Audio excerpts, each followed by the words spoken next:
I think we've got a quorum, so we should start. So this is the subcommittee on the minimum wage ordinance notice 2015 and the employment ordinance notice 2015. We need to elect a chairman. So please refer to Appendix 4 of the Rules of Procedure. I'll now invite nominations for chairmanship from members. We need a proposer and a seconder making the nomination verbally. And of course, nomination must be accepted by the member being nominated. I nominate Ms. N. Chang. All right, we have a seconder. Does Ms. N. Chang accept the nomination? Yes. Any other nominations, please? Mr. Leung Yu Chong. Mr. Leung Chong, you nominate me, but I will not second. Thank you for your nomination. And do we have a third nomination? No. Then Ms. N. Chang is elected chairman of the subcommittee. Thank you.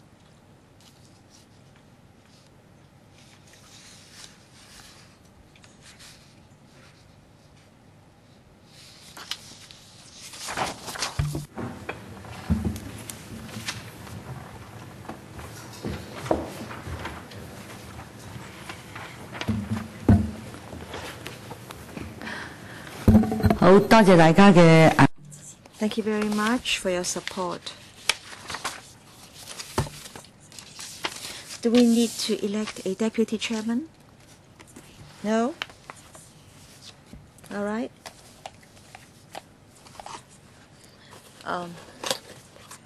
Then please invite the administration in then.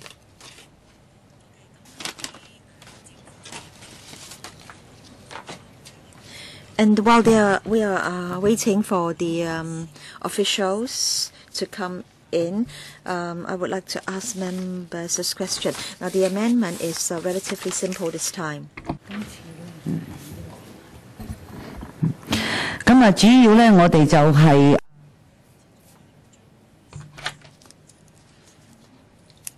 Now, concerning the statutory minimum wage rate of $30, it will be adjusted to $32.5 per hour, and this is going to take effect on the 1st of May. And then concerning the amendment to Schedule 9, in fact, it's to increase the monthly monetary cap on recording hours worked from $12,300 to $13,300. Oh, sorry, do members think we need to hold a public hearing? Mr. Lee Chak Yan, you want a public hearing?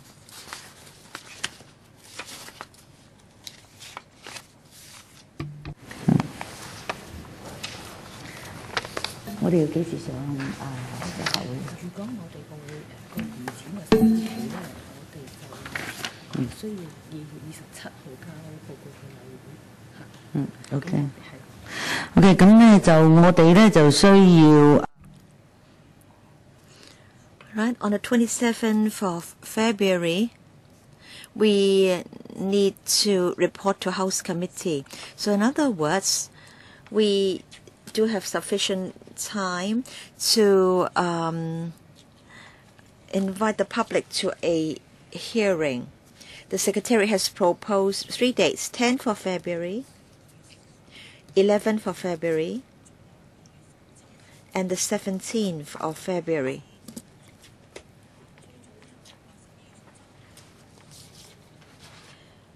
The 27th, or rather the 17th of February, is rather near to the Chinese New Year holidays, and some members may be out of town. So can we choose between the 10th and the 11th of February? But then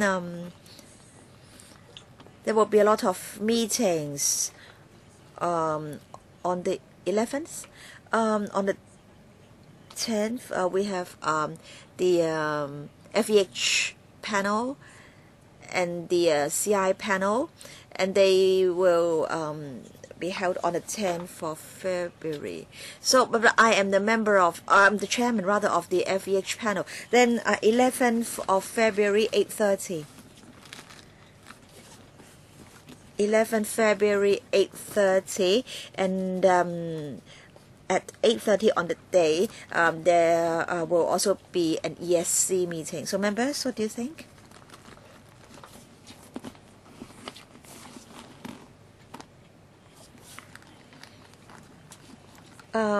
Any problem? But then, will there be a sitting on the 11th of February? Because there may be a lot of deputations coming, and we may not have sufficient time on that day to meet them all.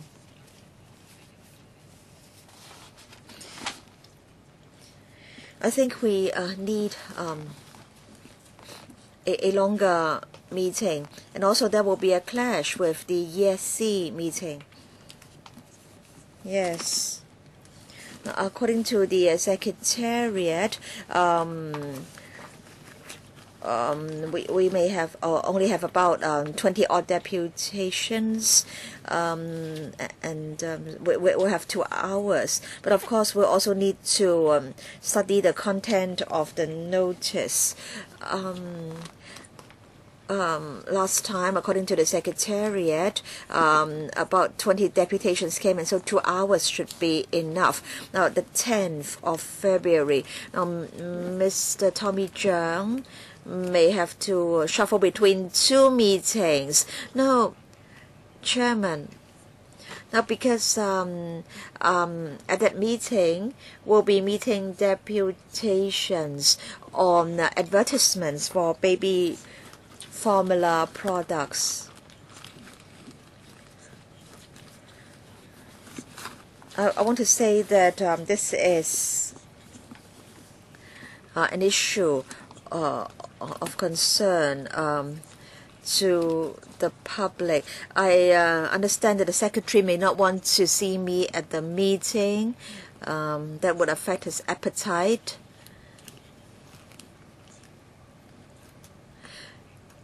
But members of the FEHP and CIP may also have views on the statutory minimum wage. And I understand that there will be a subcommittee on free kindergarten education meeting around that time. So can we start at 8 on that day, the 11th? All right, if that's the case, then let's have the public hearing on the 11th of February at 8:30 a.m. And the Secretariat will issue the details to members as soon as possible.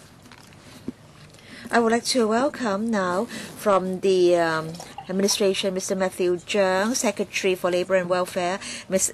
Mabel Lee, Assistant Commissioner for Labour, Mr. Desmond Howe, Principal Economist, BF Unit, Financial Secretary's Office, and Ms. Queenie Tang, Chief Labour Officer, Acting Labour Department, and Mr. Jonathan Look, Government Counsel, Department of Justice.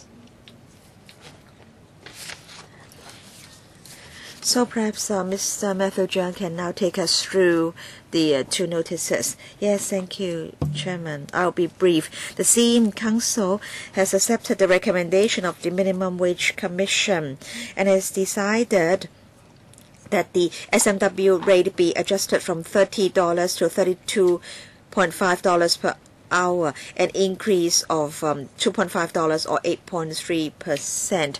With LegCo's endorsement, the new rate will take effect on the 1st of May, Labor Day.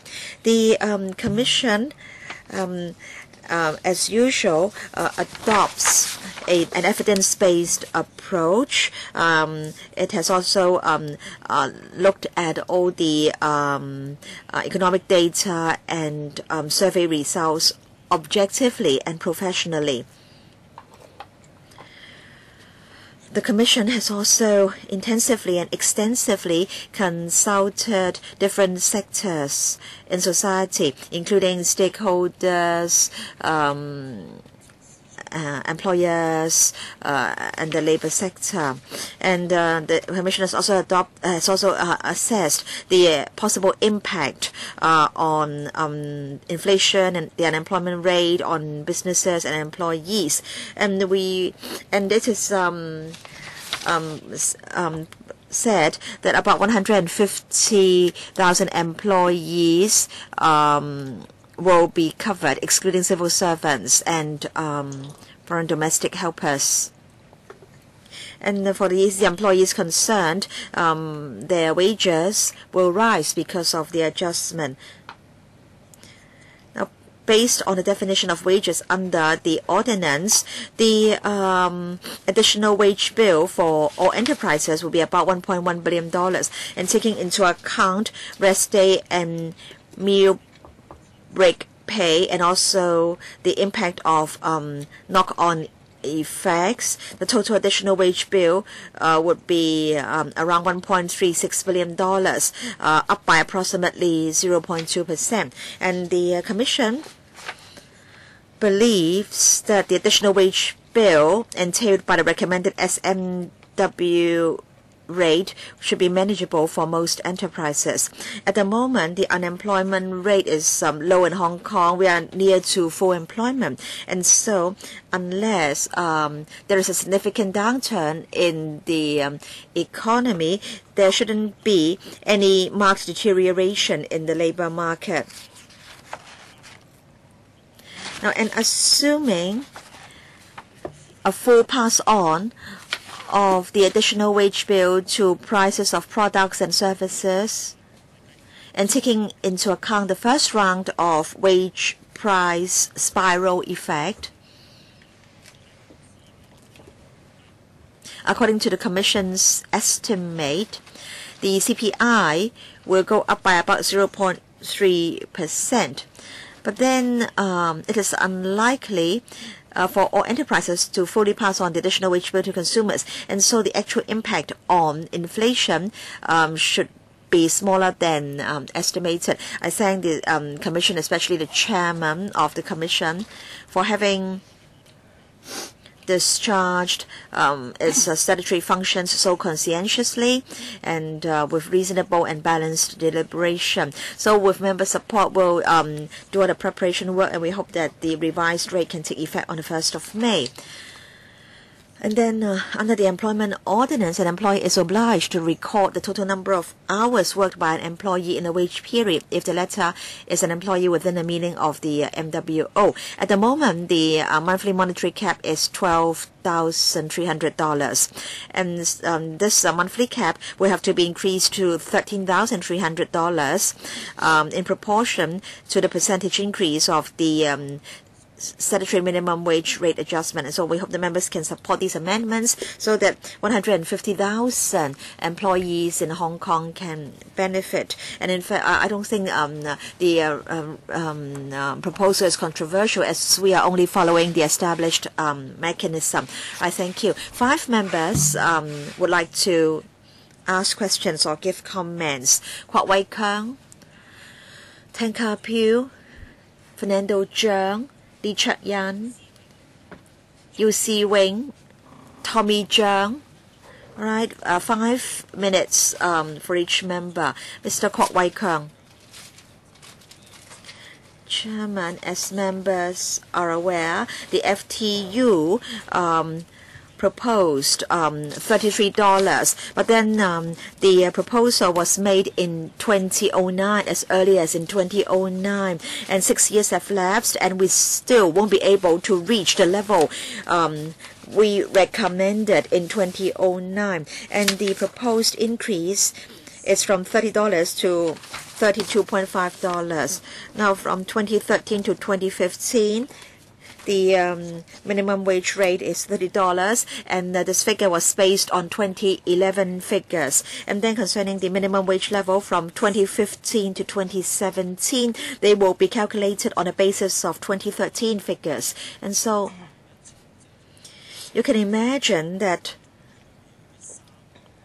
when we reach 2017, we'll still be using 2013 figures. In other words, there will be a 4-year gap. So for this 4-year gap, it will mean a lot for grassroots employees because everything's expensive. Housing expensive, food is expensive, clothes expensive. So a 4-year gap is unreasonable, is it? So how can grassroots employees get their compensation after the hard work? 2011 to 2013 CPIA was like this. That's actually the basic expenditure for the grassroots. So for the CPIA during that period is increased by 9.3%. That's CPIA from 2011 to 2013, 9.3%. This is exactly the direction we should adopt for this adjustment. However, now we are only uprating by 8.3%. So it doesn't even catch up with the inflation rate. So I would like to ask this question. Now, for most of the employees that are paid at SMW, they are grassrooters. And now they are suffering from this 4-year gap. How can we rectify the situation?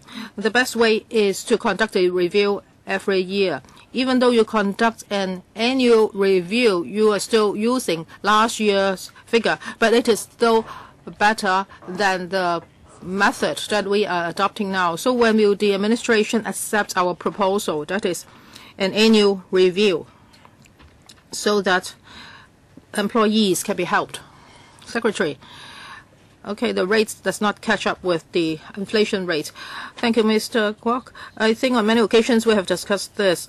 I would like to reiterate our position. In the review of the SMW, the Minimum Wage Commission has studied all the relevant data. Yes, some of the data were a bit old. However, they are also forward-looking. They would project the future economic development, the growth of GDP, unemployment rates, etc. So a basket of factors will be taken into account. They do not just look at inflation. Inflation is just one of the factors. If they just use inflation as the only factor for consideration, you do not even need the MWC.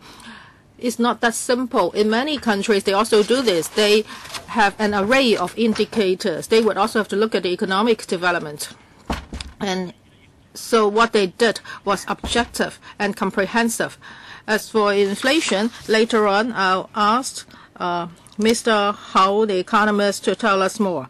As for 8.3%, we have done some projections to come up with this level of 8.3. You talked about an annual review. We have also talked about this many times. Now the SMW has been implemented for 3+ years. It's not even 4 years. We have been observing the implementation of the SMW. We just had a little experience in this area. Now the unemployment rate is low. However, if the economy goes down, we don't know what will happen.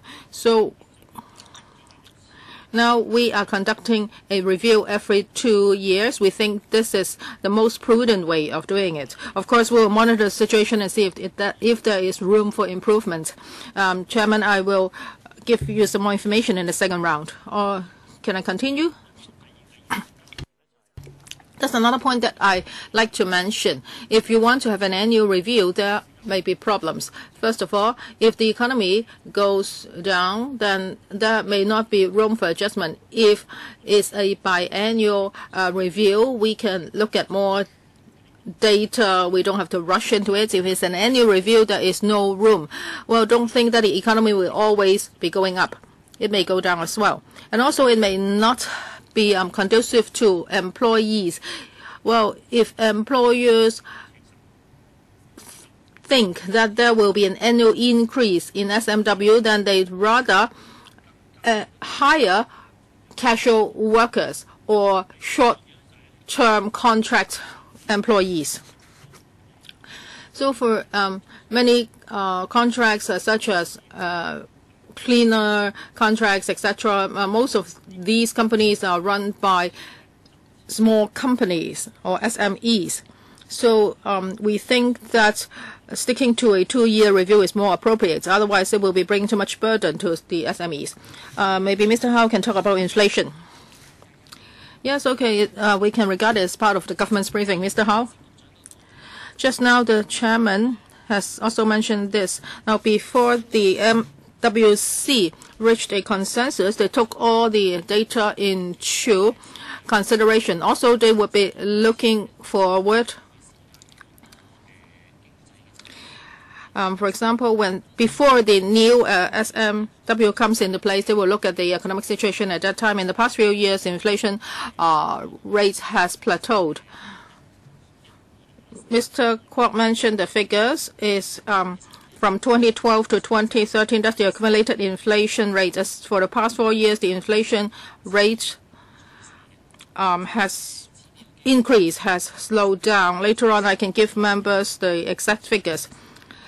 The December inflation rate, if you look at the CPIA, is 3.9% year-on-year. Okay, thank you. Next, Mr. Tan Ka-pil. 8-point-something% for 2 years. Of course, it's not enough. There are reports saying that the MTR has increased its fare by 4.5%. It's just 1 year. We don't know what the increase rate will be next year. So even without an increase in the SMW, there will be an increase in the MTR fare. Well, we are talking about the system. We think that an annual review is better and it would reflect the reality closer. Just now, the government says that you do this to convenience employers because you don't want them to change the contracts or agreements all the time. Well, now you are having an increase of 8-point-something%. They say that, wow, that's high, but that's for 2 years. So this does not really help employees because it's for 2 years. I cannot accept your excuse. You are saying that you do not want to add workload to the employers so that you do it once every 2 years. I really cannot accept this reason. As for the MWC, it had a lot of discussions and then it came up with this decision. We would respect that. However, for the MWC reports, I really cannot agree to it. In the summary, it says that after the implementation of the SMW, we have looked at a number of figures. For example, labor per unit, etc. It seems that we are doing worse than other advanced economies. So it seems that it puts the blame on the SMW because Hong Kong's economy didn't grow as well as other economies. For example, Taiwan, they had a double-digit growth. So I really cannot accept this kind of conclusion. On page 26, they say that, well, for the SMW, they have taken a number of indicators into account. One is competition and compatibility, and also labor cost is included under this. How come there is no rental cost?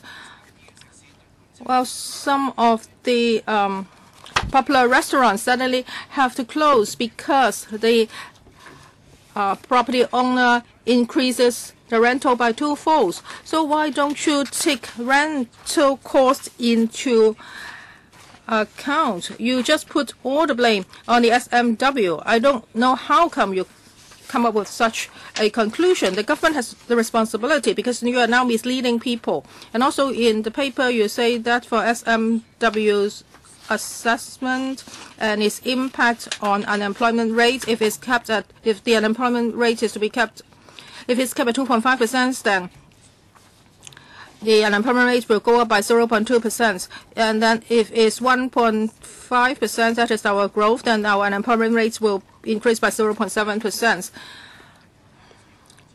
Well, the Secretary, you have been saying that our unemployment rate has been maintained at 3.3% for a very long time, and that's exactly since the implementation of SMW.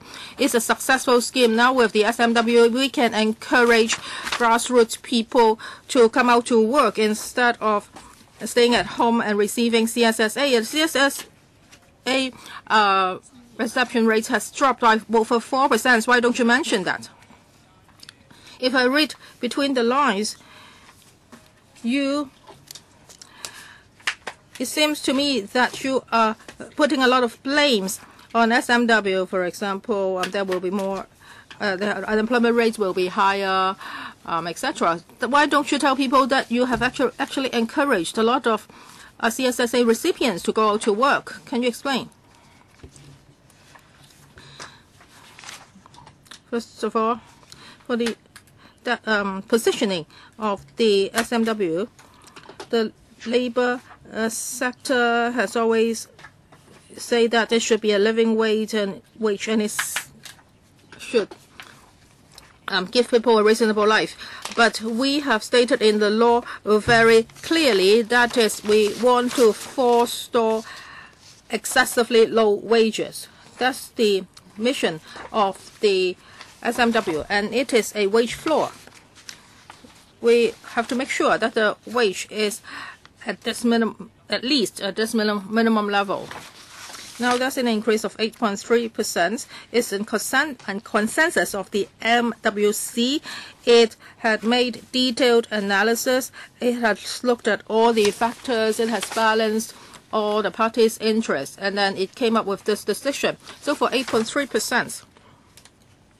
we think it's a reasonable rate. So that's why the government accepts it.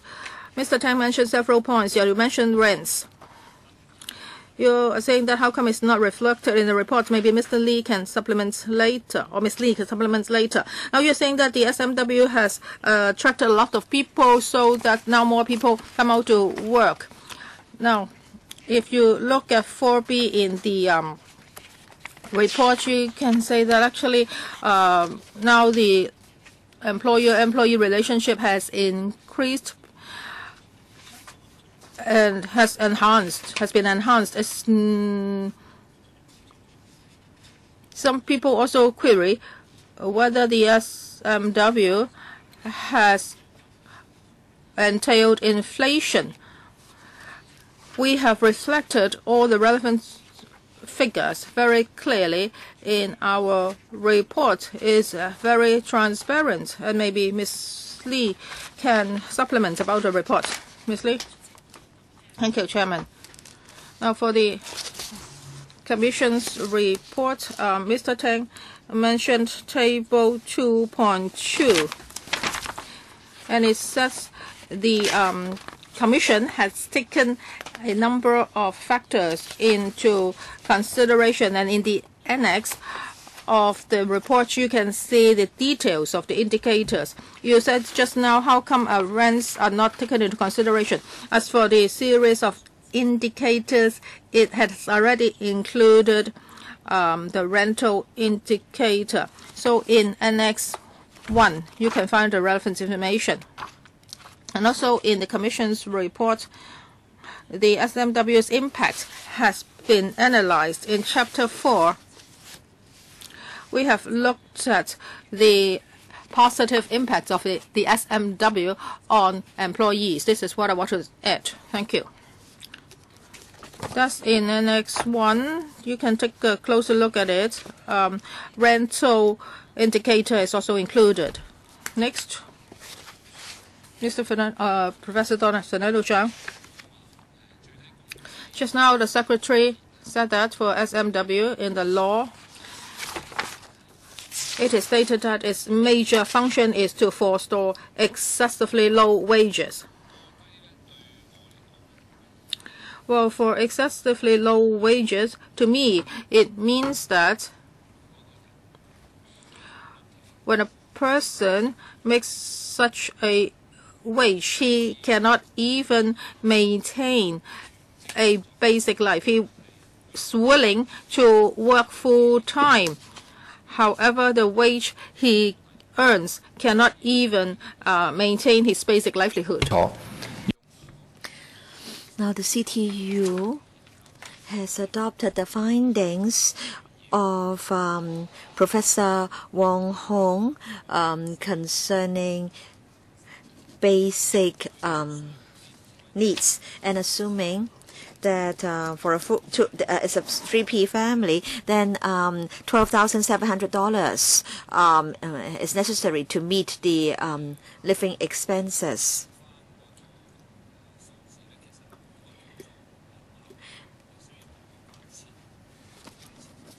And in fact, that would mean each employee would need at least $8,000 a month, and the minimum wage should be $38.7 per hour in order that the employee can make ends meet. So what do you mean by an excessively low wage, Secretary? I think members need to look at or remember the history. At that time,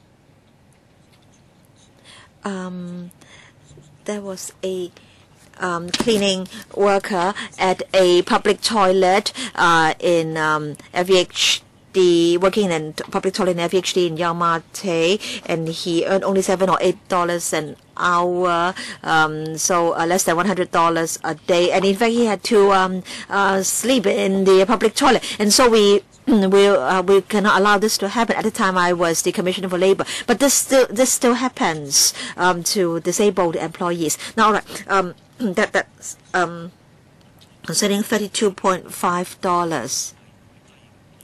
In fact, this is not low when compared with the median wage. In fact, it's 56% of the median wage. And this is above the poverty line. As you are aware, for the poverty line is 50% or below. So last time it was $30. And the percentage was about 51. So you can see that for $32.5, it's going to be 56% of the median wage. So please take this into account. And then secondly, since we had the minimum wage, low-income employees have benefited. All right, so you've talked about history, you've talked about improvement. Of course, it's better to have the statutory minimum wage than not to have it. Of course, with the statutory minimum wage, there has been some improvement. But I want you to define what you mean by excessively low wages. I have given you my definition, my version. Now, in fact, there is no definition. But then the minimum wage was $28, $30, and now $32, and it will be increased to $32.5. And we have seen improvements because all these are above the poverty line. So, excessively low wages. What do they mean? So for working households, when they work, and then when they are still poor, then such wages should be regarded as excessively low. But then there are many factors affecting wages, for example, the working hours, and that's why we have decided to launch the LIFA, L-I-F-A. That we have this allowance because we want to encourage employment. Now, we have a 4P or 5P family. There is only one breadwinner, and so even if he can earn the minimum wage or higher than that, he may not be able to support his family. So the secretary is unable to tell us the definition of excessively low wages. But then academics have come up with clear definitions. There are people who work very hard, they are employed, but then these families are still poor. In fact, according to the Commission on Poverty's report, many working families are in fact poor families. And so if your policy remains unchanged, then there will forever be many Hong Kong people who work very hard to make ends meet but still can't make ends meet and they remain poor. Chairman, I think we have to refer back to the ordinance. When the legislation was enacted, we had in mind the goals, including not harming Hong Kong's competitiveness and economic growth, not jeopardizing the labor market, and guarding against excessively low wages. Mr. Lee Chok Yan. Yes, thank you, Chairman. In fact, at that time, we opposed the definition of protecting employees against excessively low wages. So what do you mean by excessively low wages? According to you, excessively low wages may mean $7, and you keep saying that there has been improvement. So should we compare the employees with slaves? Slaves didn't have any wages. They were merely given food. So you can't keep on going back into history. We have to look at the present situation. We have to look ahead. Do you know how expensive things are? Do you know rentals have been going up very rapidly for the subdivided rooms or flats? Rents may go up 20 to 30% per annum. And then the MTRCL will raise its fares by about 4%. If you go to a Hong Kong style cafe and order a breakfast, you have previously you needed to pay over $20. Now it's over $30. And if you want a cold drink, you have to pay $3 extra. So please, Secretary, don't tell us that the situation now is better than the situation when a worker was only paid $7 or $8 an hour. But then CY Leung is lopsided towards the rich. He once said that government policies would be biased towards the poor if there was genuine universal suffrage, and as a result you have chosen to be biased towards the 1% in society, the richest 1% in society. We want an annual review, but then the administration refuses to adopt a suggestion. It seems that the administration doesn't want to take into account the difficulties of the employees. It only takes into account other factors. And then the civil servants enjoy an annual pay rise. How come there can't be an annual review of the minimum wage? Do you know that for employees working for government contractors, they do not get an annual pay adjustment. Civil servants do. So the poorest employees in society can't get an annual pay rise. What are we talking about here? An increase from $30 to $32.5 per hour. How can this rate catch up with inflation? And this rate won't take effect till the 1st of May this year. And you have to, and you're only working on the basis of inflation figures in the previous 2 years. At the moment, about 250,000 employees are covered, and you expect that with the new rate, about 150,000 employees will be covered. But then now I think the number of employees who will be covered will shrink.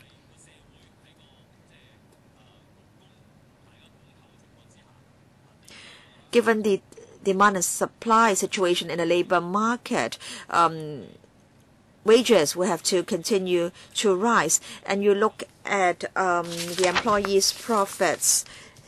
In 2012, 8.4%, and then in 2010, 7.6%. Employees' profit level, 8.4% in 2012. And then the impact of the statutory minimum wage on profit levels. It is said here that the impact on the total wage bill should only be 0.2%.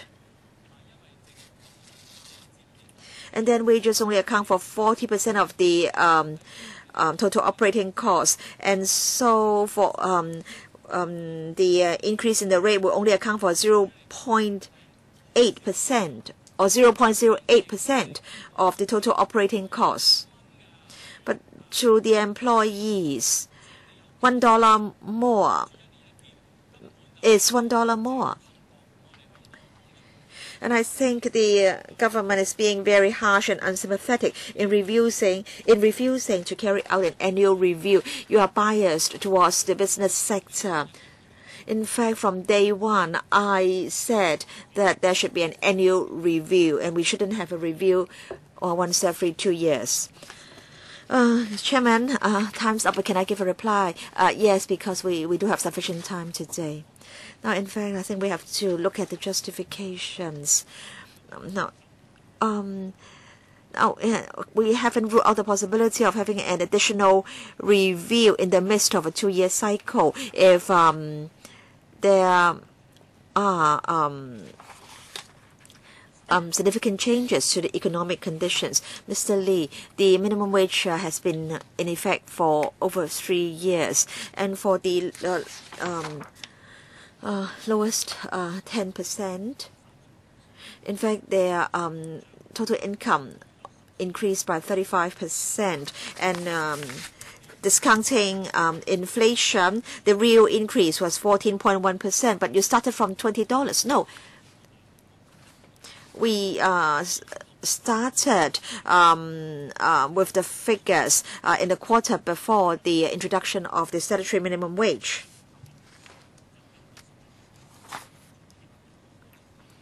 In fact, you can see that in terms of real increases, real growth in wages, they have surpassed the other groups of employees. So you can see that, in fact, the SMW has had a positive impact on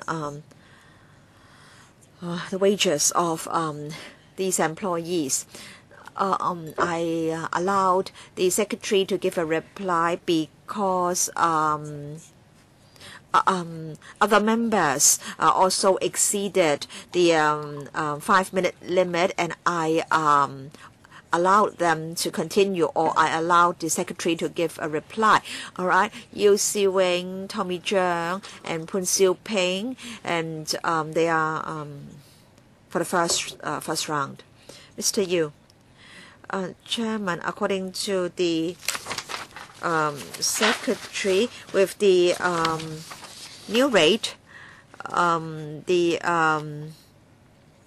wage price spiral effect will be about 0.3%. But then I want to say that I know of a Hong Kong style cafe which has increased the price of a breakfast by a few dollars within a very short period of time. So you may say that this increase is attributed mainly to a rental increase. But I want to say that the minimum wage has really contributed to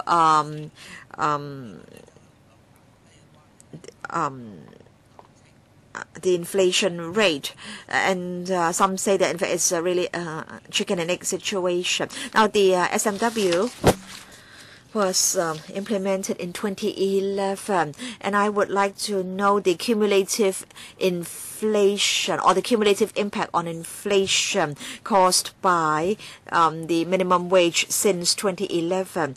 And then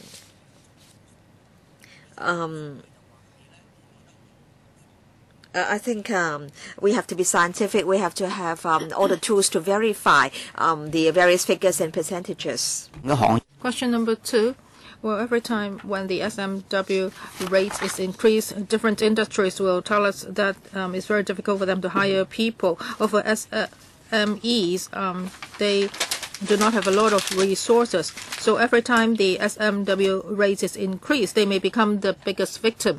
I wonder if the government has conducted any survey on this. Whenever SMW rate is increased by $1, which industry will be affected in a way that they cannot hire people? Or do you have any measures to help them hire people? Do you have any other initiatives for this? Thank you, Mr. Yu. As for inflation, it's a technical issue. Later on, I'll ask Mr. Hao to supplement. Well, experts have told me that for the inflation now, 70% of it come from food price and rents, and the remaining 30% consists of other factors. SMW falls within the 30%, so it's just one of the links. As for difficulty in hiring people, yes, I know that. Before we had SMW, there was no choice. You either do the low-pay job or you just become unemployed. But now, because there is an SMW, so people may choose to do certain kind of jobs. So it's like a shuffling of cards. So in the long run, the market will be adjusted. I think the situation will improve. Mr. Hao, inflation. Thank you. With regard to inflation, the report has given you a lot of details. When we consider the impact brought about by inflation, we assume that all the companies are passing on their additional wage bill to other stakeholders. So we have to look at the economic situation. If the economic situation is good, then of course the additional wage bill will be passed on to consumers. As for the wage price spiral effect this time around is about 0.3 percentage points. In the past 4 years, inflation has slowed down or plateaued. I can give you some figures. If you look at the basic inflation rate, in 2011 is 5.3%, followed by 4.7%, 4%, and 3% last year. So when we started the SMW, at that time the economy just started to plateau. When we look at certain sectors, for example, property management, real estate agents, cleaners, etc., in the past, they had more capability of passing on the additional wage bill to consumers.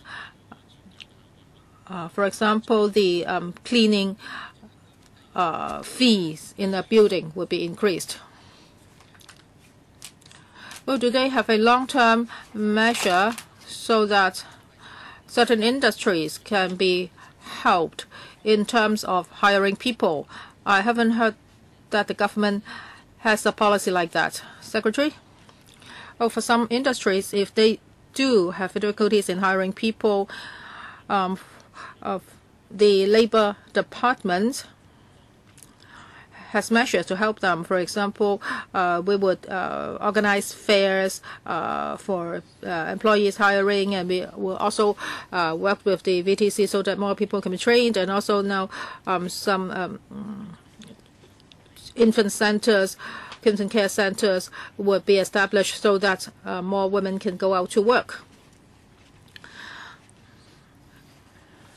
And for some special sectors, if they meet certain requirements, and they can even import laborers. Mr. Tommy Chow? With regard to SMW, we talked about history just now. I'm not like Mr. Lee Chak-yen. I won't even mention slavery. I think that is really too mean.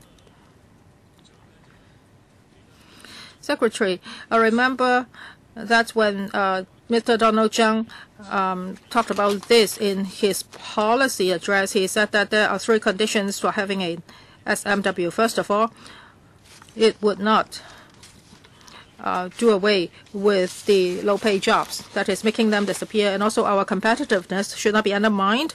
And thirdly, the long-term investments in Hong Kong will not be affected.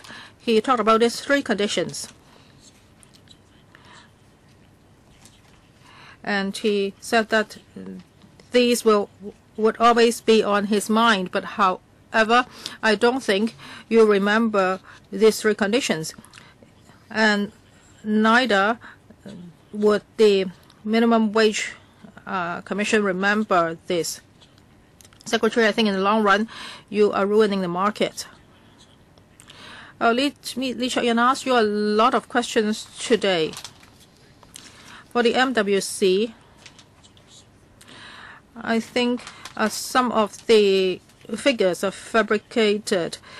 They talk to the different people with different stories. Well, they tell the employers that you will not be affected much. And Li Chuk-yan says that now by increasing the SMW by $2.5, the workers would not be helped. And then employers are told that this is just a limited increase. Mr. Howe, I think you are a professional, and you should do what professional people do. You shouldn't be a bouncer for this secretary who's going to ruin the SMW. It's not just you, Ms. Chen. I've also talked about this. Well, we all know about the ripple effect. Do you think this is my guesstimate? I can make the calculation every time for you. It's very accurate. It's not like betting on a horse or buying Mark 6. It can be calculated. It's not a guesstimate. Now look at all your papers issued in the past years. You are young. You can do all this. Hold on to today's paper, and then after 2 years, talk to me again. You will say that, well, the inflation rate is low, and the pay would only be increased by 0.2%. It's a small figure. Are you crazy? You should respect your own professionalism. There is a ripple effect. You know it, and then you talk about it.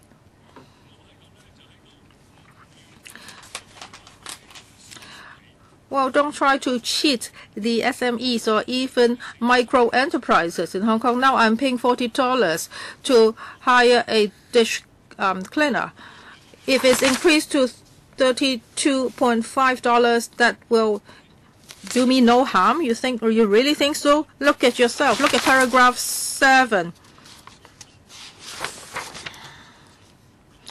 You say that the MWC estimated that the recommended SMW rates would lead to an increase of 5,800 to 6,400 unemployed grassroots workers. You think our former CE is that? He said that he doesn't want low-pay jobs to disappear. First of all, I do not believe in this figure. This is a fake figure. I don't know how to fabricated such a figure.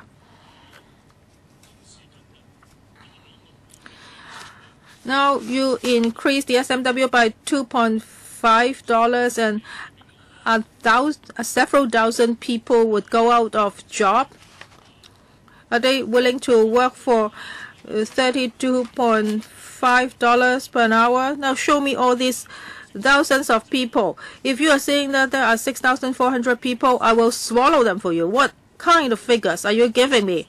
Look at your figures. After 2 years, well, you are so young. After 2 years, you can still come back and tell me. If your figures are accurate, I will eat all these papers. You are professional. You have to respect your professionalism. I don't need any answers from the government. Okay, this is just an opinion. Mr. Cheung, in order not to mislead the public, the government does not have a bureau to destroy Hong Kong's economy in the long run. I'm not saying there is such a bureau. This is a name I give to Matthew Zhang. He is the secretary for the bureau which is responsible for destroying Hong Kong's long-term economy. Next, Mr. Poon Siu Ping. Thank you, Chairman.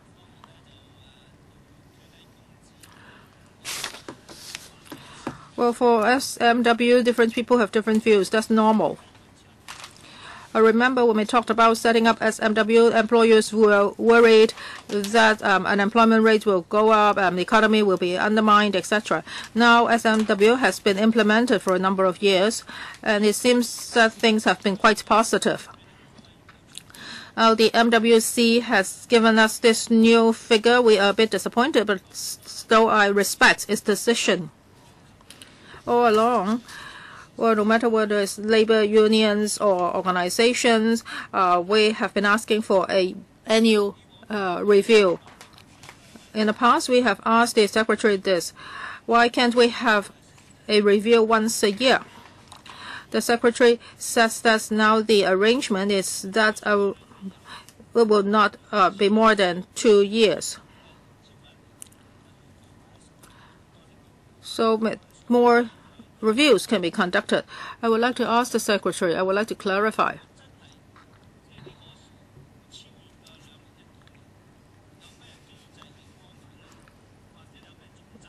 What kind of criteria or benchmarks will you look at if we want more reviews to be conducted? Should the employment rate or inflation rate be at a certain level before we can implement this? We think that society needs to progress and laborers needs to be protected. I think an annual review is reasonable. Civil servants have their salaries adjusted once a year, and I don't think this will have a major impact on the operation of the MWC. Will the government look into this, or can you tell me under what circumstances can we have an annual review? Secretary, please give us a clear answer, because other than Mr. Poon Siu Ping, several other members have also asked questions concerning this. Why must you conduct a review every 2 years? Why can't you conduct it annually? What are your concerns, and under what circumstances can we have an annual review? Maybe I reiterate what I said just now. First of all, under the present law, it says that a review will be conducted at least once every 2 years. That means more than one can be done. It's not clearly stated as to what kind of conditions must be met before the frequency can be increased. Now the SMW has only been implemented for 3 years or so. So we have to keep on observing. Now we are conducting a biannual review. We think it is quite prudent. In the future, when things really go smoothly, we'll try to find out whether there's room for an annual review. But we need figures and data. We have an annual earnings and hours survey conducted by the Census and Statistics Department. It is a large-scale survey covering over 10,000 households. So we need figures and data from this survey. Now for the biannual review, there is room. If the economy goes down, then a biannual review will give us room, because we need time to monitor the situation. Within a short period of time, the figures and data may not be accurate, and it is conducive to the workers, and also employers would have time to adjust. We are not favoring the employers. We are operating in a practical manner. the system has only been in place for 3+ years. It's a relatively short period of time. We have to observe longer before we can decide whether an annual review is appropriate. 3年你都覺得短。I wish to follow up. You think 3 years is too short, so can you be more precise concerning whether it should be 6 years or 7 years? Now, we really need to have a comprehensive assessment and review. For example, whether it's difficult for employers to hire people. So we need to have all the data before we can have reviews. So we have to have the data available. So according to the Secretary, there will be a review at least once every 2 years, and there can be annual reviews, but this will be subject to certain conditions. All right. We've already completed the first round. We'll now start the second round. 4 members have indicated that they would like to ask questions. Kwok Wai Keung, Lee Chuk Yan, Fernando Zhang, and Tommy Zhang. 4 minutes for each member. All right, Kwok Wai Keung. Thank you, Chairman. In reply to a member's question, the Secretary said that in fact he had not ruled out the possibility of an annual review, but that would be subject to certain factors, certain conditions, and also, but then according to the report, the administration will not look at whether prices have been going up too rapidly and by too much, but rather the government will look at whether employers will be able to cope. So we can see that the government is on the side of the employers rather than on the side of the employees.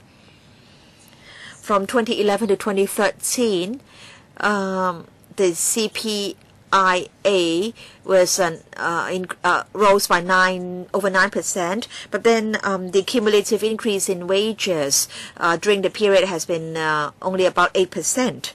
So what do you mean by looking into the future? You're only looking at the employers' affordability. And then you are saying that we now have a review once every 2 years to tie in with contract periods and so on and so forth. So I really can't see anything in the mechanism which favors the employees. I understand that the Commission has heard the views of various parties, but I want to know whether the Commission has conducted a dedicated consultation exercise on having an annual review. Our government likes to conduct public consultation exercises on various issues, and so I think there should be a public consultation exercise on an annual review of the SMW rate. So, Secretary, is it that the government never stands on the side of the employees, and can there be an annual review? Now, I want to say that, Chairman, the Commission has been working under great pressure, and I really would like to salute the Commission. I'm grateful to the Commission for its work. You can see that there are divergent views in society, and I want to say that, in fact, this President conclusion was reached within the Commission unanimously. Now, the Commission must make sure that wages will not become excessively low. I want to say that disregarding inflation, these lowest paid employees have enjoyed a 14.1% increase in wages. And we can see that for the problem of the working poor, the situation has improved, and the LIFA will be launched, Chairman. So the more you work, the more subsidy you get. And so for these grassroots employees and families, they will benefit, and their livelihood will be improved. So Chairman, we have a mechanism to collect data, and in fact without sufficient data, it's meaningless to have an annual review. We need to have comprehensive data. So does it mean that, Chairman, employees or employees' wages will forever be based on figures in the previous 4 years before? Now, this may be a bit misleading. We also look ahead, and also there are different scenario tests. For example, and the CNS department will work out different scenarios concerning inflation, economic growth, and so on and so forth. Study check, yeah. Tommy Zhang said that you were in fact the secretary for ruining Hong Kong's long-term economic development. In my view, you are the secretary for a human MP3. It seems that you are always replaying what was said 4 years ago, 5 years ago. Now you can see that in fact all the data are positive.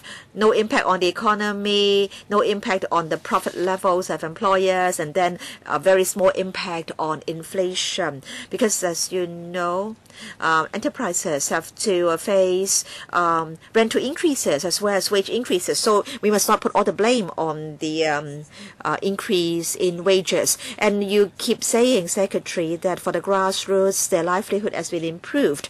And you said that in fact their wages had gone up by 30%, but then you were talking about those earning very low wages, and in that year there was a big leap, you may say, from $20 to $28 per hour. But what happened in the past 2 years? The employees can only get a pay rise once every 2 years. Do you think it's fair to them? Do you think this is fair to them? And you insist that there should be a review only once every 2 years. And you seem to suggest that it's quite impossible to carry out an annual review. In the UK, they have annual reviews. If we can only have a review once every 2 years, then we'll only be taking into account outdated figures. And at the moment, the coverage is 250,000. Now it's 150,000, and then most of them are female workers. Now you want to attract more women to work. You want to make them join the labor market, but then the minimum wage rate is so low. Now, don't keep on repeating what has been said. Now, for those working for government contractors, can you make sure that they can get an annual pay rise instead of a pay rise once every 2 years? For government contracts, outsourcing, procurement of services. These are the responsibility of the FSTB. I'll relay your concerns to the Bureau. But then we only have one government. Although we may have different bureaus, you belong to the same government. So what is your position? Do you think the government, being the indirect employer, is being too harsh and unsympathetic? And is it really enough for you to just relay my concern to the Bureau? I will relay the members' concern to the FSTB. So we can see that the government is not concerned about the well-being of the employees of its contractors. Now you may say hello, good morning to the security guards in the central government offices every day. Do you know that they can only get a pay rise once every 2 years? Do you know that they are suffering? So we can see that the government is totally biased towards the business sector. You know that CY Leung is only eager to be friends with the tycoons and the businessmen. So we can see that both the employers and the employees are criticizing the secretary. So it's your job is really not easy, secretary. Mr. Fernando Zhang. So at the moment, there has to be a review at least once every 2 years. Members want an annual review. Are you willing to do that? Do you think it's fair to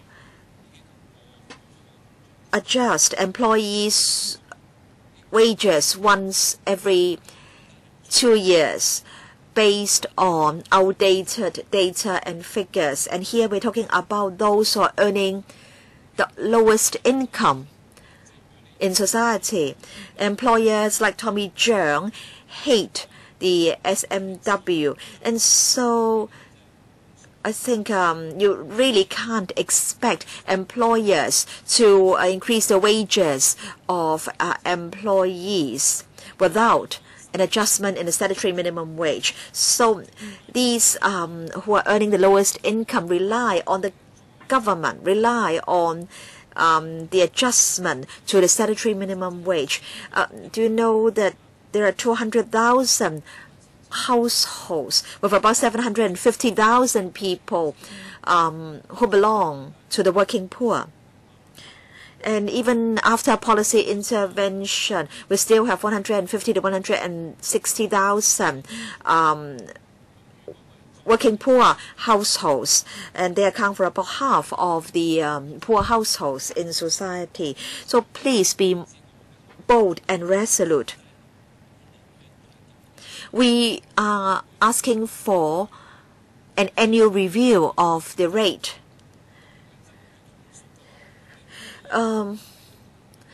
So you're concerned about possible downturns to the local economy. So say if there is deflation, you can adjust the statutory minimum wage rate downwards. The policy doesn't require you to always adjust the rate upwards. You keep talking about the need to be wary about sudden changes to the economy. So you should all the more have an annual review. These low-income employees have to rely on an adjustment to the statutory minimum wage in order to get more wages and to get improvement to their livelihood. You talked about certain changes to the economic conditions, and so this is a justification for a more frequent review. Now I'll reply very briefly because I think I've already given replies. Now the SMW was implemented about 3 years ago. I think we have to be prudent. We need to monitor the situation more closely. We have to assess the impact on employees, on employers, on the business environment, on inflation. Now, in fact, even if we have a review once every 2 years, we have to handle a lot of data. You know, the Commission is always faced with a lot of data. And, you know, now we have a review once every 2 years, and that will give us flexibility. Mr. Cheung said that there could be a downward adjustment of the rate if there was an economic downturn, but then that may not be really very rational, since employees may really suffer from a reduction in wages. But then maybe a few years later, we'll have room to improve upon the mechanism. So when will you start the annual review? Starting from the 4th year, the 5th year, or the 6th year? Now, Chairman, I'm not trying to adopt delaying tactics, Chairman, but then there are operational constraints that we have to overcome. It's not as simple as the member thinks. There are 4 members who are in the line. Next, Mr. Tommy Chung, and then Liu Chang Kong, Tan Ka Piu, Yik Chi Ming. Mr. Tommy Chung, Madam Chair, you are the chair, and Yik is the first round for Mr. Yik, so maybe he's allowed to speak first. I'm the chairwoman, so I'll make the decision. Well, this is my arrangement. Just now, I announced the names of the second round, and Mr. Yik just returned, so I think he should wait a bit.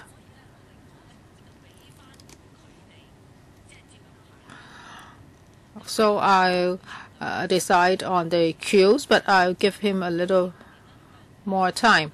What do you think? Well, for those who come in suddenly,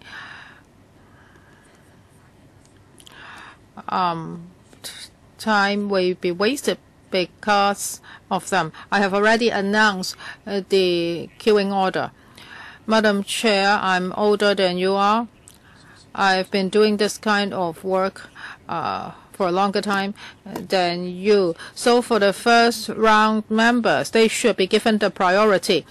People always query, well, suddenly, how come my name is put backwards? Because I was originally number 1. So this is what you want, because there's no fixed rule.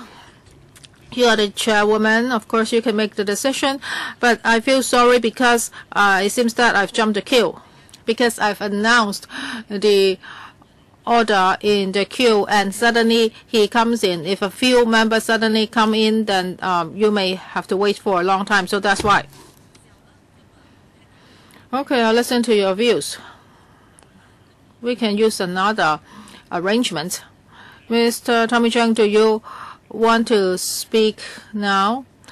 It's taken up 40 seconds of my time. I want to respond to what the Fernando Chang said just now. He says that employees are really disadvantaged.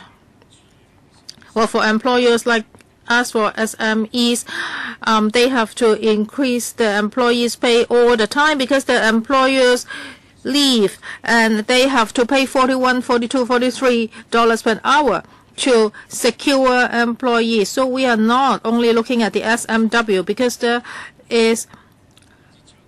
are employees leaving all the time. So don't just accuse me, saying me that I always object to SMW rate increase, saying that I'm unscrupulous, saying that I'll never increase my employees' pay. Mr. Howe, I would like to ask about the figures. For the catering industry, how many of the employees are paid with a wage lower than $32.5 in the report? Or for $30? I mean my industry, the catering industry. For paragraph or table 4.1.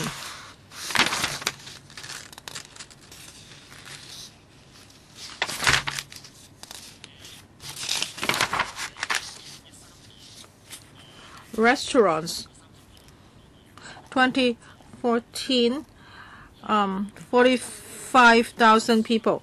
2013. Now we are in 2015. Of course, when the Commission looked at the figures were pretty outdated. For those who were making $30, how many of them? You said that 45,000 people made more than $42.5. How do you come up with this figure? In which month did you do this survey? Of course, we look at the Census and Statistics Department's figures. In 2013, 45,000 people. In May to June 2013, the CNS Department conducted a survey, and the Commission looked at the figures from that survey. So for the restaurants industry, for those who are paid under $32.5, the figure was 45,700.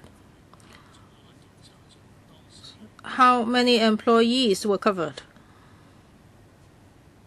when the CNS Department conducted a survey? Other than $32.5, would they do other surveys? For example, $32, $31.5, $31, etc. Please give me all the figures. You don't have to give me the figure today. You can do it at a later date. Yes, I will provide you with the figures later. There are numerous figures. Well, next time when you come to the meeting, you need to have very clear information concerning the restaurants industry, because I will always grill you. Next, Mr. Liu Changkong. Thank you, Chairman. According to the law, the SMW rate is reviewed every 2 years. According to the past 4 years' experience, we saw that after the implementation of a new rate for 1+ years, the review will start. So you will look at all the factors. However, some of the factors cannot be very clear within such a short period of time. So how can the MWC has a clear picture of the economy and the labor markets, and what kind of improvement measures will be in place? Secretary. Well, the SMW system has been in place for 3+ years. We still have a relatively short experience in this area, so we have to observe for a longer time. We will continue to optimize the system. The MWC has been making improvement all the time, for example, for the collection and analysis of data. Before you came in, I've said a lot about this. Members of the labor industry have asked me how come an annual review cannot be conducted. I answered that a review every 2 years is better, because analysis that will give us enough time to collect information, analyze data collected, etc. So at the moment, we are keeping the 2-year period. In the future, when things are more mature, when the system runs more smoothly, then we will see if there is room for shortening the cycle of 2 years. Secretary, I still have time, right? When we look at the external economy now, is pretty poor, and the mainland's economy growth has slowed down a bit. So if there is an economic downturn, the SMW will become a catalyst for the closing down of SMEs. Now it's increased to $32.5. Over 2,000 enterprises may lose money instead of making profits. 90% of them will be SMEs. Well, the government wants to help the SMEs, so are you still doing that? Would you have a more comprehensive mechanism so that the global economic situation and the business environments will be considered when you look at adjusting SMW rate? The MWC will definitely look at the overall situation of Hong Kong. They attach a lot of importance to SMEs. Of course, they also care a lot about employee benefits. They will look at different projections. They will look at business environment, etc. So now this increase of $2.5 or 8.3% is the result of a long and careful consideration. We are forestalling excessive low wages, but we do not want to undermine the business environment. So we will look at the macro situation, social, economic, and employment conditions, etc. So we think the proposed rate of 8.3% is appropriate and reasonable. So if 2,000 enterprises, most of them SMEs, will be losing money instead of making profits, you still think that's reasonable? Maybe Mr. Howe can supplement later. This is an assumption. If the additional wage bill is not passed on to consumers, then these may happen. So this is just an assumption. So members asked that under the present circumstances, there may not be a high unemployment rate. So this is just an assumption. So you are saying that they can pass the additional wage bill on to consumers. But the wage price spiral effect can be serious. So we are very careful. The SMW cannot be directly linked to the inflation rate. So we really have to look at things macroscopically and comprehensively. Inflation is just one of the factors, not the only factor. Next, Mr. Tan Ka-pil. Thank you, Chairman. Secretary, I would not ask hypothetical questions. I hope you can let the public know clearly what benefits will be brought to society with SMW. So we want to know the number of CSSA recipients after the implementation of the SMW system. That is how many less. And also from May 2011, what has the unemployment rate be? So we don't want to hear all of those hypothetical things. We want real figures. Some are saying that the many SMEs will be losing money instead of making profits, etc. So we don't want to hear all this. We want to see the exact figures. So we want to know the benefits brought by the SMW system. The MWC says that it has identified 10 sectors or 10 economies for taking the reference from.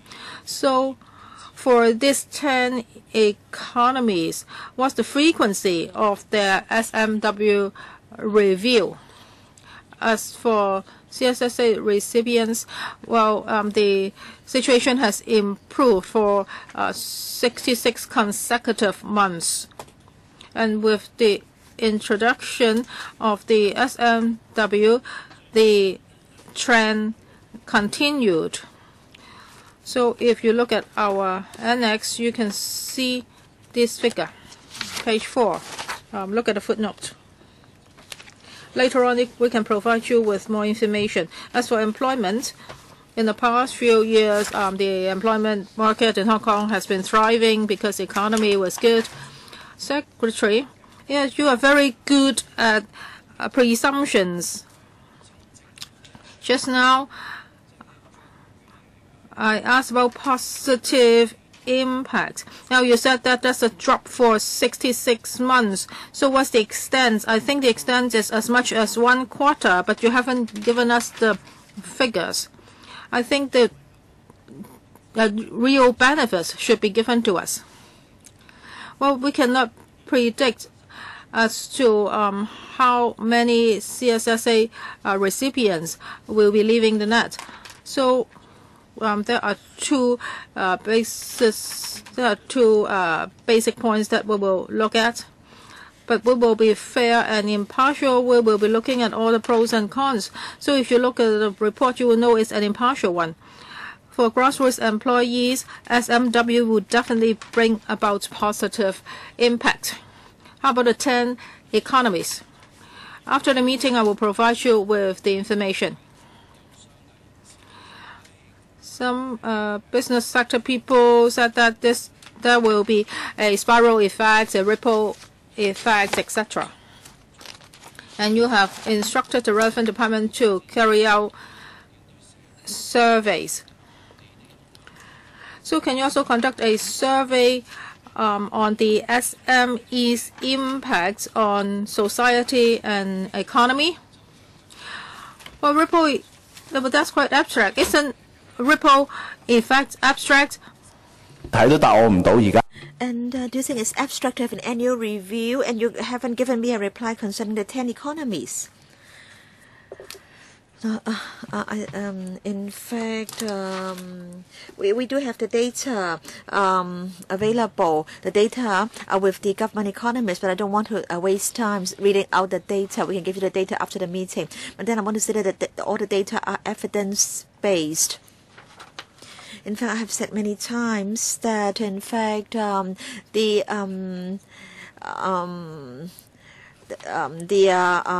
SMW has brought more positive impact than negative impact on society, and the grassroots have benefited from the SMW.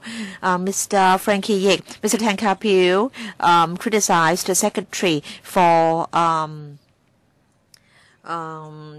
his many assumptions, and I hope that our members will not keep talking about hypothetical situations. Mr. Lee Chuk-yan said that the security guards suffered a lot because they could only have a pay rise once every 2 years. In fact, I know many security companies, and I have read many security services and cleaning services contracts.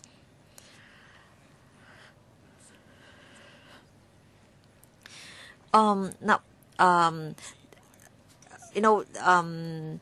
companies can't just pocket the wages in the bids. They have to promise that the benefits would go to the employees, and I can't see in the contracts that state very clearly that there will not be a pay rise in the second year of the contract, and there will only be an adjustment in the first year. At the moment, there is a shortage of labor, and the companies just won't be doing that. Wages change with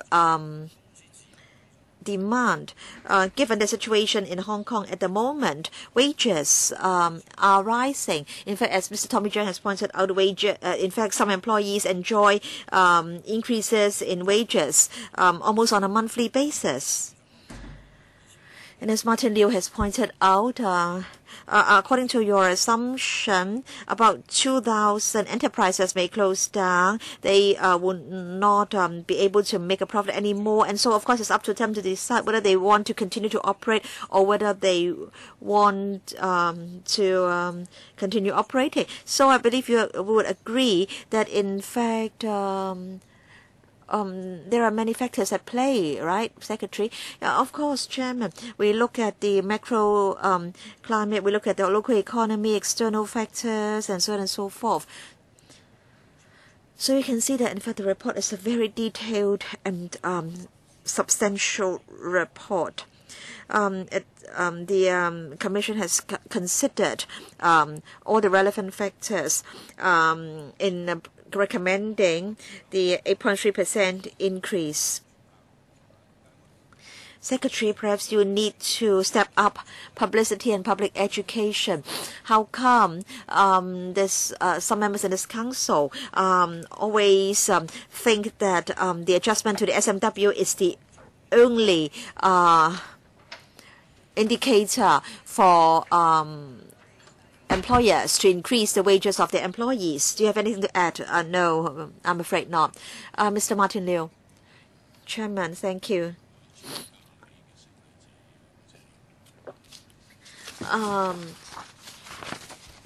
Concerning the pass on of the additional wage bill to prices of products and services. Now, the Commission has said that with a full pass on, the CPI or the composite CPI will go up by about 0.3%. But then the public do think that prices are rising by a greater extent. For example, building management fees, and then fees for elderly homes.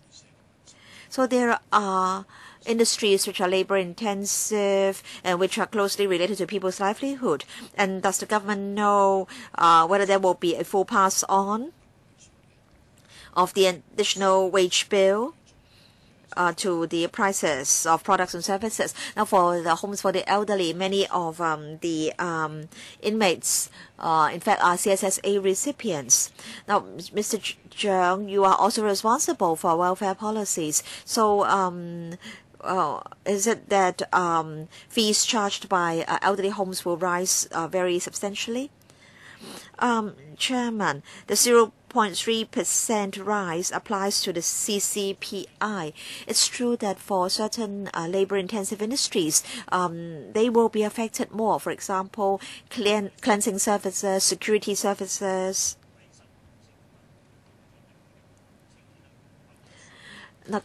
Cleansing services, we estimate that prices may go up by 3%, security 2.9%, fast food 1.6%, and so 0.3% applies to the CCPI.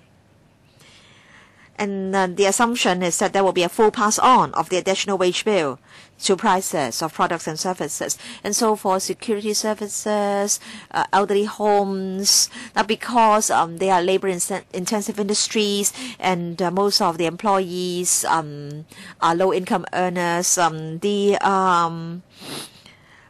wage price spiral effect will be greater and more strongly felt in these industries. All right, we've completed the first round and also the second round. We'll now start the third round. 3 members are lining up to speak in the third round: Lee Chuk-yan, Fernando Zhang, and Tommy Zhang. So I hope to follow this order as far as possible. And even if some members come in the middle of this round, I'll still want to follow this order, although I'll give members who haven't spoken a little bit more time. Mr. Lee Chuk-yan, thank you. Considering how many people rely on an adjustment to the SMW to get a pay increase, in 2013, 100,000 or 98,000 people earned $30. And you can see that, in fact, without a statutory minimum wage, they wouldn't be getting $30. You can see that there are about 100,000 people who rely on an SMW adjustment to get a pay adjustment. Mr. Martin Liu mentioned 2,000 enterprises. And the first assumption is that they cannot pass on the additional wage bill to prices of products and services. And that would mean 1% of the total number of enterprises. But then, you know, rentals normally go up by 20% or 30%. Then assuming that rentals go up by 20 or 30%, and assuming that they can't pass on the additional sum to prices of products and services, then how many of them will be affected? How many of them will have to close down? And so what is really victimizing our businesses? I believe the business sector should know that rentals is the number one culprit. For the retail and catering businesses, of course, they need to rent premises for their operation. And so, if you really want to help businessmen, then you should be concerned about increases in rentals and not increases in wages. In fact, if employees get more wages, they will spend more, and so the economy will ultimately benefit. Frankie Yik mentioned security guards and the cleaning workers. He doubted whether they could only get a pay rise once every 2 years. So can we all go back and ask security guards or cleaning workers when they had the last pay rise? Can our Library Services and Research Division do a research among cleaning workers and security cleaning workers working in this building? I believe most of them are earning $31 per hour. And when did they first start receiving $31 per hour? And can I ask the government to ask employees working for government contractors when their last pay rise was? You can see how harsh our government is. These are employees working for government contracts, but then the government doesn't care. The secretary just now said that he would refer concerns to the FSTB, and I don't think the FSTB really cares to the government. These people, the people are not important. I want to say that in reality, many employees rely on an increase in the SMW to get a pay rise. Of course, you may think that if employees switch employers, then they may get a pay rise. But do you want to encourage employees to switch employers very frequently? And some employees do not want to switch to other employers. They may want to stay with the same employer, and they may want to work faithfully for that employer. So can such surveys that I have just mentioned be carried out? All right, Mr. Fernando Cheung. Chairman, I'm concerned about disabled employees. Now, under the present arrangements, they have to voluntarily opt for a productivity assessment. And then after the assessment, they will get a discounted SMW rate. So disabled persons can't get the SMW rate, and the discount may be 20%, 30%, or even more. Before your policy intervention, the poverty rate among disabled households was 45.3%, and with policy intervention, it's still as high as 29.5%. Then for disabled persons aged 18 to 64, their poverty rate is much higher than the poverty rate of able-bodied persons in the same age group. It's 22.4%. Much higher than the poverty rate for the corresponding group or age group of disabled or of able-bodied persons. So disabled persons are earning less than the SMW, and for disabled persons who are employed, their poverty rate is very high. Do you have any policies or measures in place to help these disabled persons who fall within the category of the working poor? Chairman, I am very concerned about poverty among disabled persons. In fact, last year the Labour Department carried out a comprehensive review of the productivity assessment mechanism, and the Labour Department reported back to the LAB, to LegCo, and also to the Commission on Rehabilitation. Recommendations include stepping up training and so on and so forth. But then the consensus, in fact, was that the mechanism had to be retained. In fact, there was a discussion in this council on the matter. But then we must not be complacent. We have to keep on seeking improvements. In fact, we will be doing a lot to try to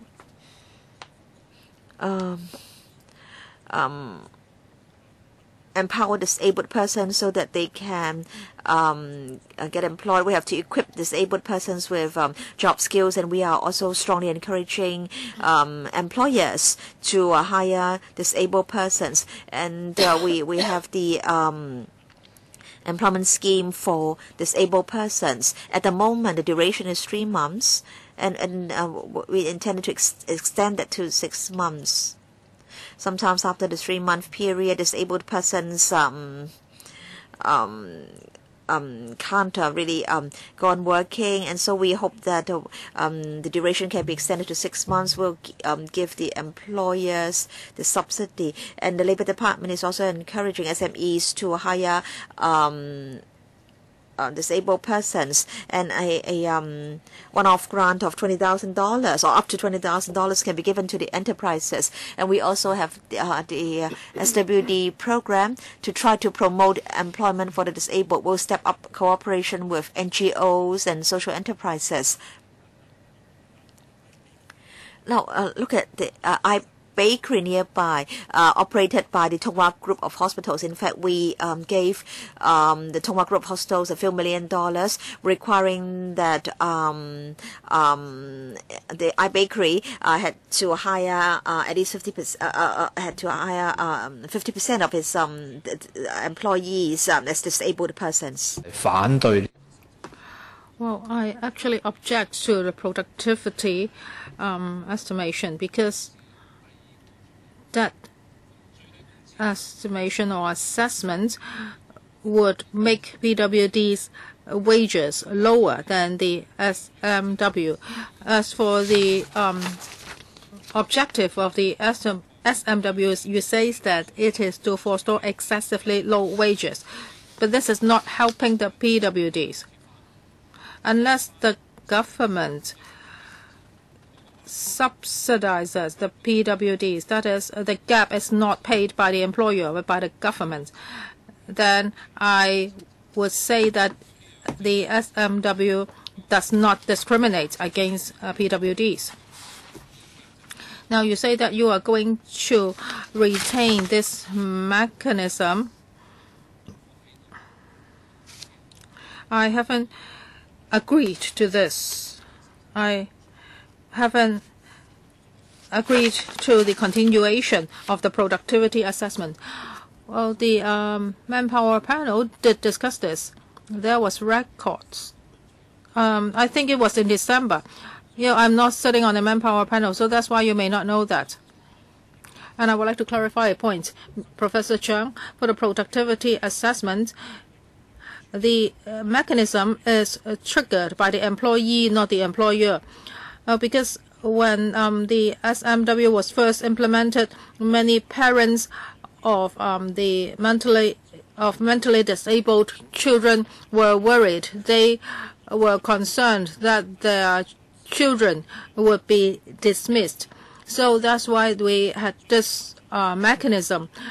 That is, the parents wanted their children to keep their job instead of getting the SMWs, because if the employers have to pay their children the SMW rate, definitely the employers would dismiss their children. So we did this to meet the demand of people. It's the parents' voices. In other countries, what do they do to the PWDs? Are they also given the SMWs. Well, in some countries, they get the SMWs. In other countries, they have other ways. Now, for an employer to hire a PWD, he has to pay the SMWs. So that's for the new recruits. But for those who are already working there, maybe an assessment has to be made. But most of the employers are willing to pay the PWDs the SMW. Next, Mr. Tommy Cheung. Madam Chair, when we talk about wages, we always have to look at it this way.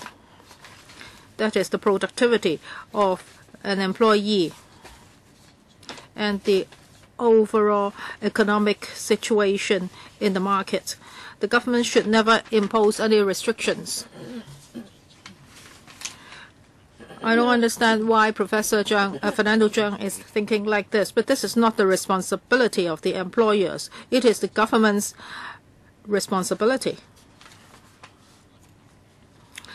For an employee who cannot move around freely, he may affect the productivity of the company. If you ask the employer to pay him full rate, it is quite undesirable. So we are not talking about welfare, and these are not social enterprises. Yes, I would know what Professor Cheung is after. He hopes to legislate so that all PWDs must be employed. It's like what the USA did 40 or 30 years ago. There is a quota imposed on a company. So that's why I say our secretary is the head of a bureau for destroying Hong Kong's economy in the long run. Mr. Howe, I have a question for you. This is not your problem, but I hope you can write a letter for me. Please write a letter to the Census and Statistics Department asking it. Well, now we already have the law. He asked the catering industry, what level of pay are you giving to your employees? How many trays are there? So the restaurants would have to answer. In May, June 2014, the MWC met with different organizations, asking them about their views. So how come you are giving us the 2013 figures instead? Yes, you may say that the CNS department would need 1 year to compile all the figures. But if that's not the case, I think that would be outrageous.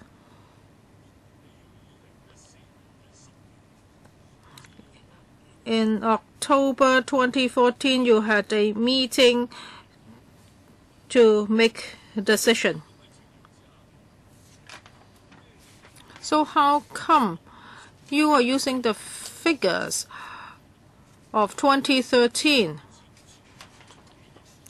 So do you know how long it will take the CNS department to compile all these figures? You are a professional. You have to be responsible to yourself and to your professionalism, but not to the secretary. Well, as a civil servant, you are not responsible for this secretary. You are responsible for to the government, because the secretary is destroying our economy. And second, why do you choose May and June? I won't ask you to choose December or February, because these are the months where we have the least workers and we pay the highest. May and June are definitely not good months for statistics. You have to find the middle of the road. Well, everybody knows that December is the peak season, and in February, the retail industry February may not be a good time for the retail industry, but still it may be pretty good for the catering industry. I'm always looking at paragraph 7. You talk about inflation. I agree with you.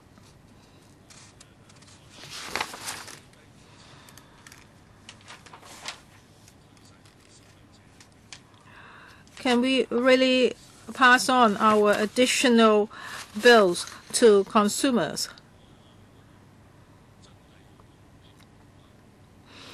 Can you really make an assessment? Now, with the increase in SMW, can you look at some restaurants? For example, McDonald's has increased the price of a Big Mac. If they had price increase in May 2013, 2014, then can you ask McDonald's again this May?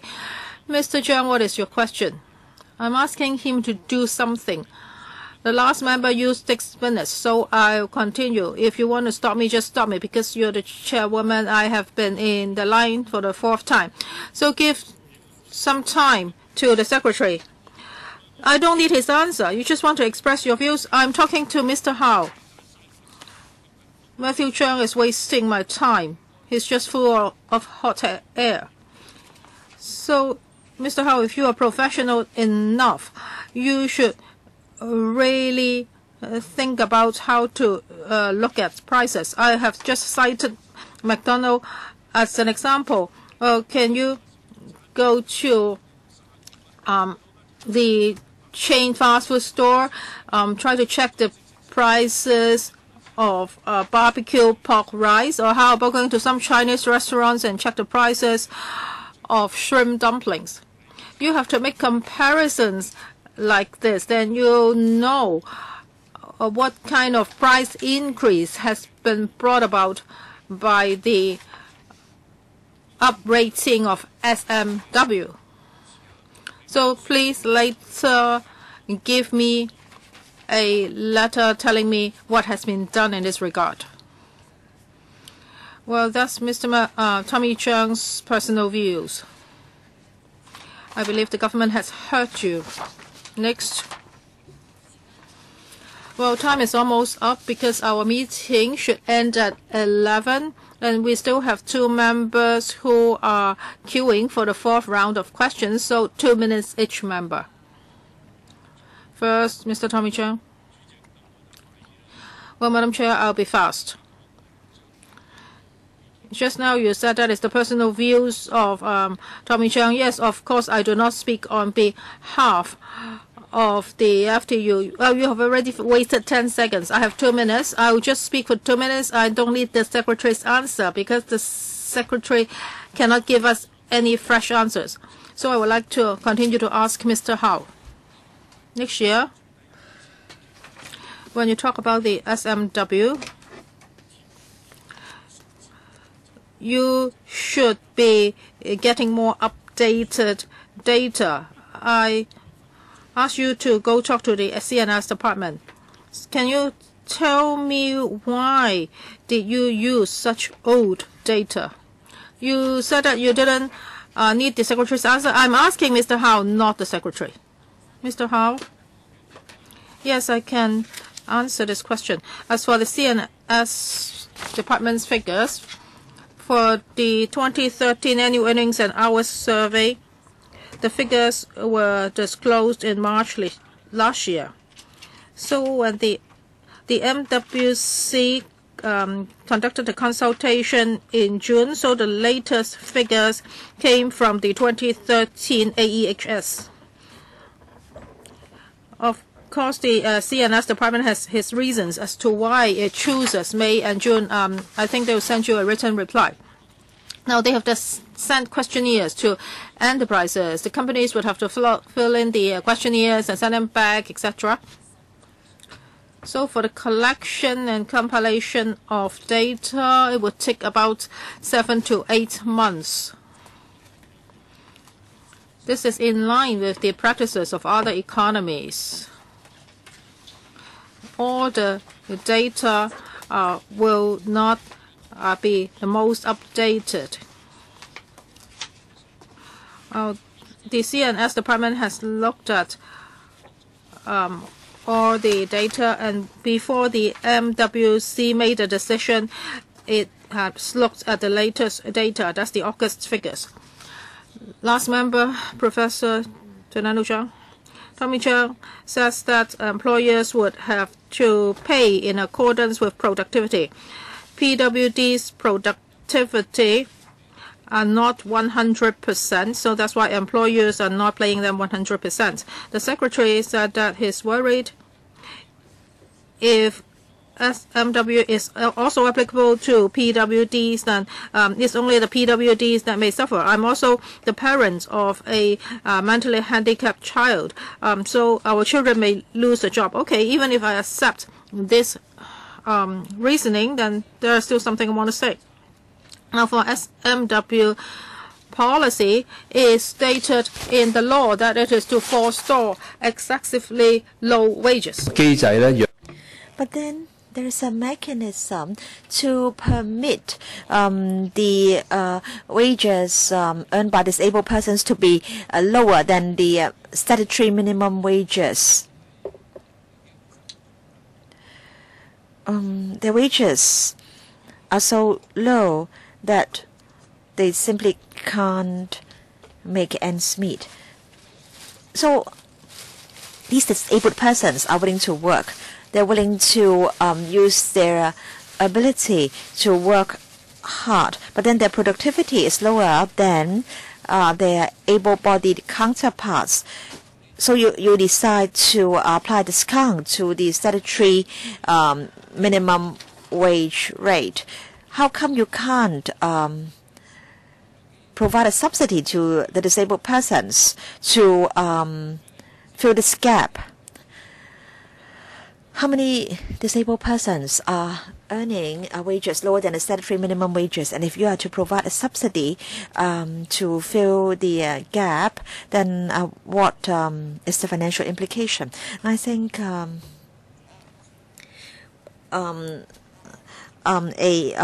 wage subsidy and a statutory minimum wage are two separate matters. They should not be mentioned in one breath. In fact, I've mentioned certain schemes.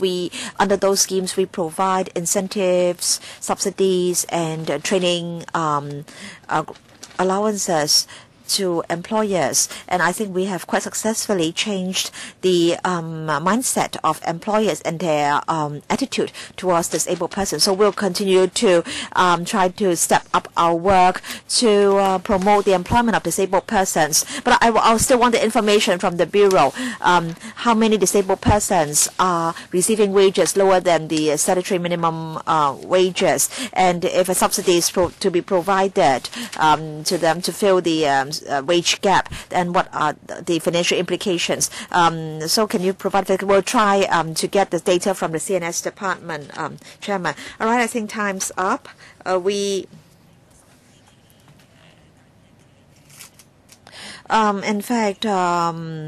In fact, the scrutiny period will expire on the 11th of February. But then we won't be able to have a public hearing till the 11th of February, the earliest. And so we'll extend the scrutiny period till the 18th of March. And at the meeting of the Legislative Council on the 11th February, I will give notice to extend the scrutiny period. And I'll do that on the 6th of February.